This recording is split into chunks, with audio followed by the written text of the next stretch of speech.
Hi, everyone. Thanks so much for joining us here on the Daily Racing Form YouTube. I'm Gino Buccola alongside David Aragona. We have a preview for you of Gulfstream Park's feature race this weekend. It's the Grade 3 Royal Delta. As we head on over there and take a look at the field, we want to remind everybody about the President's Day sale happening right now all the way through February the 17th. Take advantage when you use that coupon code PRES25, 15% off all the way through the 17th. So if you're someone who plays Gulfstream each and every day, you know that you can stack up credits for past performances, clocker reports, all of your favorite Daily Racing Form products.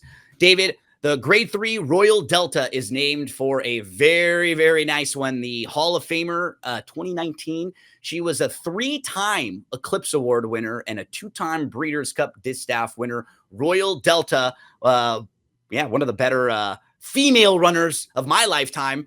So the name here is the race here is named for her. Mile and a 16th, Grade 3 on Saturday, race number 11. You and I were kind of joking. This is like a strange kind of eclectic field here. It was sort of hard to like grasp onto any one in particular. What were your overall thoughts of this group?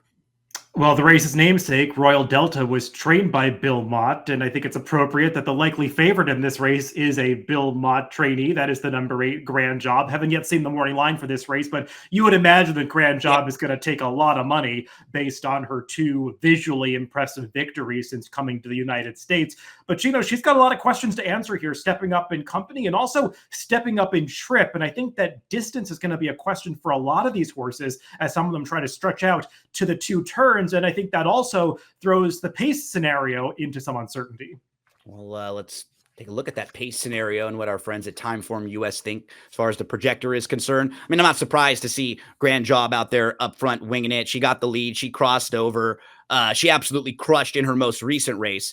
As you were kind of hitting on, the field she beat, the horses have not come back to run all that well. So I'm not quite sure how strong those fields were. But in a big field like this, there are certainly a couple others who could be keeping her honest. Yeah, Grand Job obviously has shown sprint speed. I mean, she went 44 and 3 to the half when she broke her maiden at Aqueduct. So she obviously is fast enough to get to the front going this 2-turn mile and a 16th distance. But I think we've got to remember that first turn comes up so quickly over this configuration at Gulfstream Park. So horses that are drawn in outside post positions, even post 8 and out, really need to be aggressive if they're going to attain forward position. I think that's relevant for a horse like the number 10 Autumn Evening, as well as the number 7 Dazzling Move, who has shown the tendency to get really aggressive in the early stages of some of her races. And we'll see if she has that typical early speed first off the trainers, which they're Saffie Joseph. Let's meet the field for the Royal Delta. From the inside, you have the number 1 American Retro, who's coming off a career best Beyer speed figure when finishing 4th in the Wayward Lass. She was 4th, and in that race, her rival to the outside, Dream Concert, was 3rd, David. She did have a little bit of trouble and was in some traffic early on. She got every opportunity when things got clear in the stretch. She was able to kind of move up to, being in a photo for 2nd. Do you think she can continue to progress in here? I'll be honest, when I went through this race sequentially, I watched that Wayward Lass and was like, she got into a moment of trouble, but she got a pretty good trip, all things considered, and I kind of crossed her off my list. But then after handicapping the whole race, I went back to her and was like, in retrospect, that performance kind of seems better than I initially gave it credit for, because she ran a low 80s Beyer. A lot of these horses have not proven they can run that fast, going 2 turns on the dirt. That was her first time trying a dirt route. And like you said, she lost a little momentum, was finishing at the end. So I thought it was a decent performance. And at least she's got some upside being relatively lightly raced compared to some others in here. And most importantly, she's drawn the rail. And that can be a big advantage in these mile and the 16th races. Yeah, second start back off that short little break. I almost did the same exact thing you did. Initially, I kind of dismissed her, but then after I came back to her, warmed up, and I ended up using her as an under horse in here. Dream Concert got the lead early. Then she tired. That was just her second start going a mile and a 16th, though, so maybe she can get a little fitter going longer. But she is 0 for her last 11. I'd imagine she's going to be in the mix, though, early, David. What do you think about her chances here? Yeah, as I was alluding to with American Retro, the 2 horses coming out of the Wayward Lass, she being the other one, I wasn't thrilled with that race overall. And Dream Concert is one that I just didn't feel had a big excuse that day. She got things her own way up on the front end, set a pretty comfortable pace, and just couldn't really see out the trip. And I think the distance is the major concern for her, because her prior 2-turn races, she just doesn't really finish them off the way you want to see. Number 3, Foreseen, has the lowest buyer top in the field. And if you look at her last 2 races, so after breaking her maiden, the 2 races against winners, she was eased and she was 4th, beaten 9 lengths in an allowance race in October at Keeneland. So she's tough to read coming off of kind of lackluster performances since she stepped up and faced winners. Can't really figure out why she's in this race. She's still eligible for a first level allowance. Rusty Arnold has 2 runners in here. I think he'd be smart to scratch this one and get a better post for his horse drawn on the far outside. Libin is the next one up.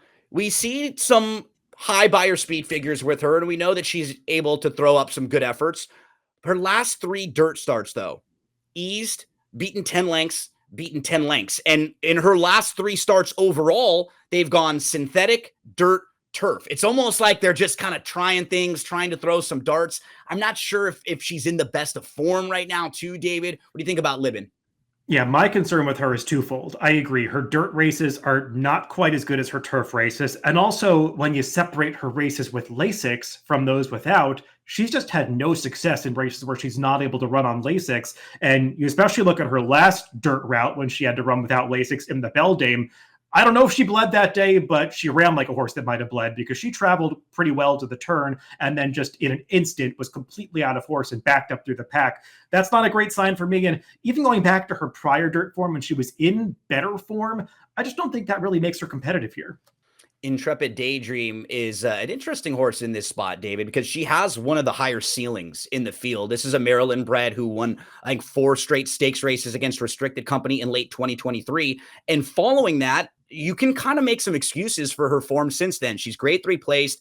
She lost to a horse named Mystic Lake last time out and launched. That race at Gulfstream, the Sugar Swirl, has came back pretty strong. Mystic Lake won the inside info next time out with the 96 buyer. Launch came back to win an optional claimer next out with a 90 buyer speed figure. Her races in January and July were both followed by layoffs, David, and she may have just needed that last race to kind of shake some of the rust off.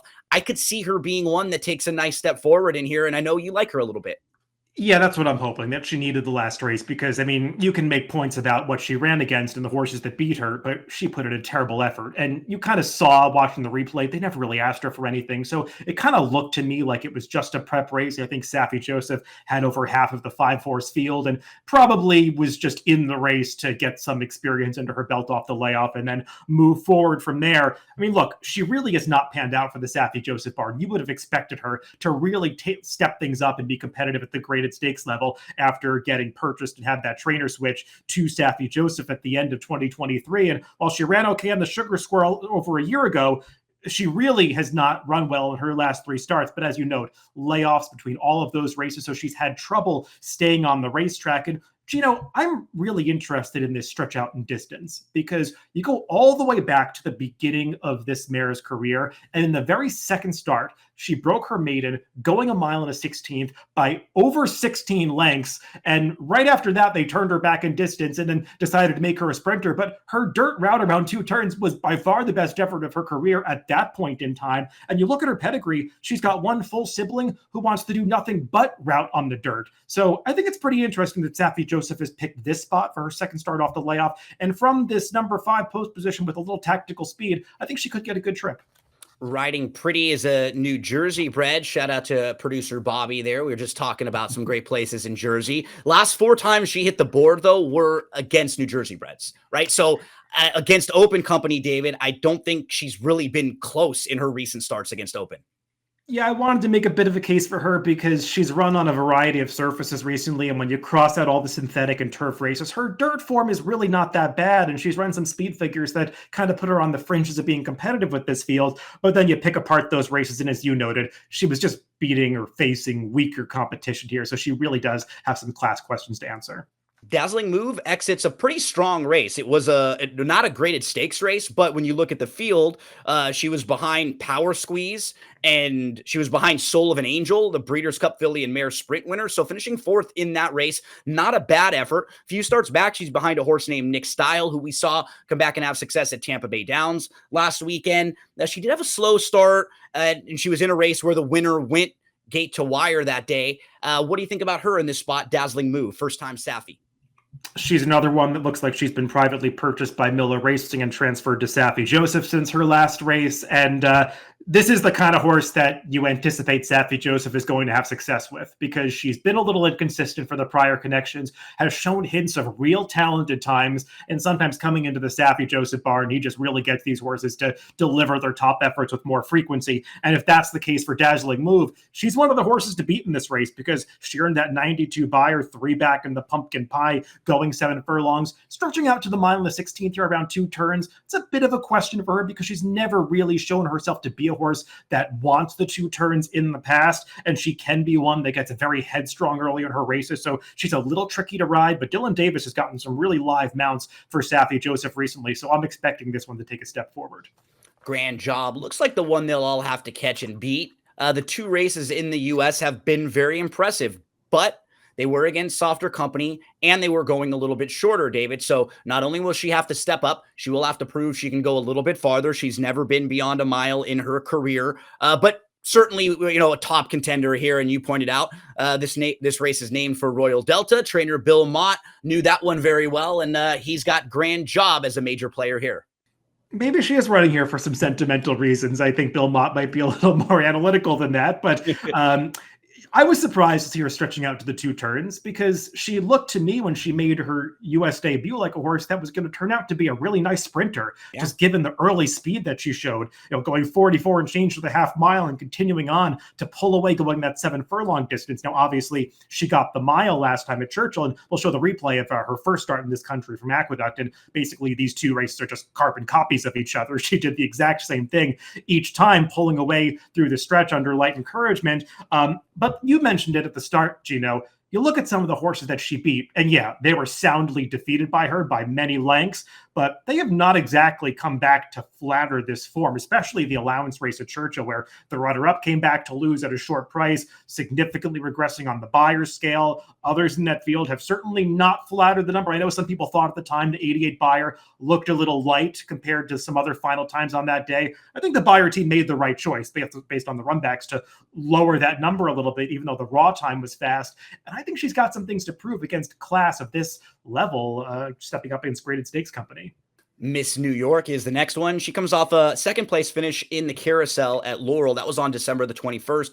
She actually made a big move at the top of the lane. She moved to the lead. She opened up a couple lengths. And so after a horse runs like that and then cuts back, you kind of feel like it will help a little bit. That was going a mile and an 1/8, now cuts back to a mile and a 16th. She'll be making her first start now as a 5-year-old mare. Give us some thoughts on Miss New York. She's been in good form recently. I didn't think she had a big excuse to lose that race at Laurel last time, and there was a long shot getting the job done here, who was switching, I think, from to dirt after a long period of time running on the turf. Her top buyers in the low 80s put her on the fringes of being competitive with the field like this, but I kind of feel like we've already seen her best, and now into her 5-year-old season. I just wonder if there's that step forward that I believe she's going to need to find success here. Autumn Evening, I thought, was an interesting horse, David, because she's stakes placed. She's never been a mile and a 16th, but she has 2 races at a mile, and both of them were wins. Couple tries against Graded Stakes Company, just seemed like she was facing better. She lost to horses like Emery, Mystic Lake, Helena's Forte. They'd all be pretty tough in a spot like this. We saw Emery and Mystic Lake come back in that Inside Information, which was a really tight finish. You see Can't Hurry Love, who's pretty sharp, and really nice New York bred. You have 8 Broke, who has hit the 90+ buyer speed figures. Dazzling Blue, who Autumn Evening beat last time, came back to run second next out in the Minaret with an 87 buyer. I just kind of like a lot of little things about some of the horses that she's faced. I feel like stretching out now back to that mile and a 16th will be more forwardly placed in here. She is kind of lightly raced with some upside in a race where I didn't really have anyone to grab onto. I thought she could have some upside here. Talk to us a little bit about Autumn Evening. Yeah, we'll take a look at the replay of her most recent start that you were referencing, where she got the job done over Dazzling Move, who did come back to flatter this form, just barely losing the Minaret in her next start. But I don't know, Gino, I didn't love this race as a whole, because it was only a 4-horse field, and it's tough to get a gauge for it, right? In a small field like this. When there's so little separation between the 4 at the wire, I always feel like I want to downgrade these races a little bit. Not that the horse she beat haven't shown talent. As I mentioned, Dazzling Move is a pretty nice horse. And I think your point is well taken about her being 2 for 2 going a mile. Personally, when I watch those races, I didn't see her finishing the way I really wanted to. That race that she won 3 back, the optional claiming event where she defeated Sweetest Princess is nowhere near this good. And she looked like she was going to win that race by open lengths at the top of the stretch and just barely held on by a neck. So she wasn't really for me breaking from this post, but she is going out for dangerous connections. And then we round out the field with Neon Icon. We know she can run all day. She actually has a win going 1.25 miles in her second career start. She lost to a horse recently named Loved, who came back to finish third in the Buccola. Loved was making her first start in a few months. She's just not very fast early, and that's sort of what hurts her chances overall in a lot of her races, because she doesn't have a lot of early speed, and she kind of has to drop back out of it. What do you think about her from way to the outside? Joel is aboard today for Neon Icon. Yeah, I mean, Rusty Arnold is not a trainer that really points to the Gulfstream Park meet. I kind of wonder if this race might just be a means to an end for Neon Icon, who, as you said, is a horse that seems to excel going even longer distances than this. And you look at some of her prior races, when she's had success, it's when she's been able to sit closer to slower paces in a stalking position and then kind of grind those fields down at the end. When she's been outrun in the early stage, she doesn't really race well as a closer. And in this race, that's a problem for me because she's drawn all the way outside. She just looks slower than some others in this field early, and I just don't see her getting the winning trip for her in this spot. Well, let's take a look at selections for this one. David, start us off. How are you going to stack them up in this field? Yeah, I'm not getting too creative in the sense that I think Saffy Joseph is going to win this race because he wins a lot of races that look like this. I just decided to go for the bigger price on top, or at least the horse that I assume will be a bigger price, with the number 5 Intrepid Daydream. I made the point about her having the route form early in her career that says that she probably deserves another chance to try a 2-turn dirt route. And I'm just hoping that the last race was a prep and she can move forward off it. But I am very afraid of her stablemate Dazzling Move, who's making her first start for the Joseph Barn.